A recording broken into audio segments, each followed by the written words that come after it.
Never judge a woman by her appearance.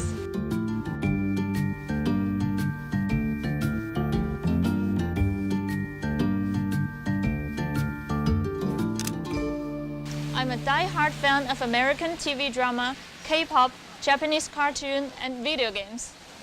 You know, I watched every season of Donald Trump's reality show, The Apprentice, twice.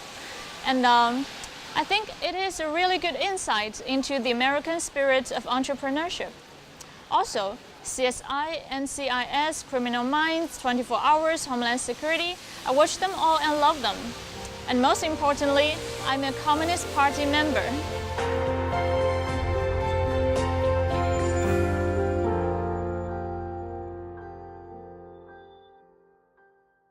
I work for Xinhua News Agency. I was stationed in London as Xinhua's political correspondent for 2 years, covering stories on the royal family, number 10, foreign affairs and military news. Now, back in China, I write editorials for Xinhua and manage Xinhua social media accounts. I guess I have this thing called the hero complex. Even as an elementary school girl, when I saw a group of older boys bully a kid, I would speak up and warn them. Even though I'm scared myself, I just couldn't walk away from an injustice, and I had to do something.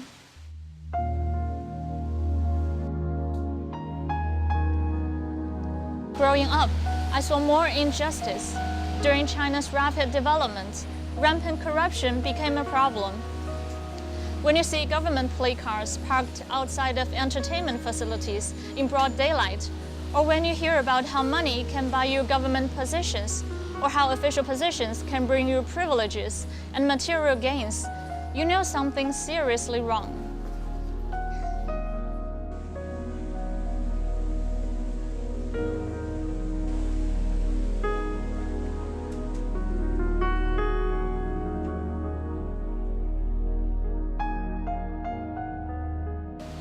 Things like corruption betrayed what I remembered of the values of the Communist Party.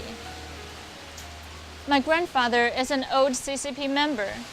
He used to be the general manager of the Shanghai Toy Company. I remember him being a warm person, so warm. He's always encouraging others and caring about people, but strict with himself. You know, he was the general manager, but he refused company-assigned car and cell phone because he thought they were unnecessary luxuries. I remember him getting up at 5 in the morning and rode an old bicycle to send me to school, and then ride another hour to work. He was always the first one to arrive, to clean the office and boil hot water for co-workers. That's how the traditional value of the Communist Party, which is to serve the people and lead by example, rooted in my heart. Actions are needed, I thought.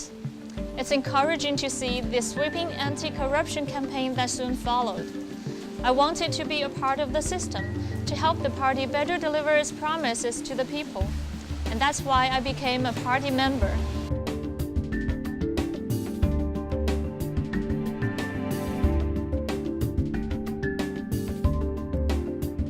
Meanwhile, I saw more injustice in the world.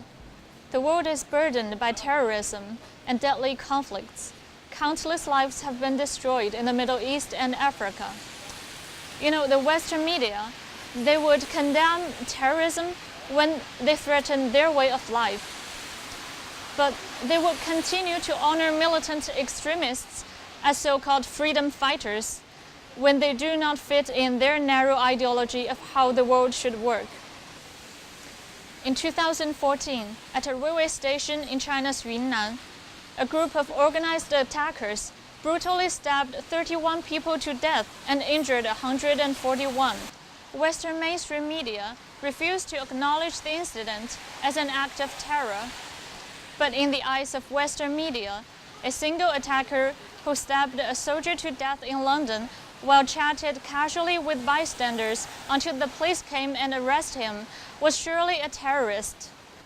That is injustice.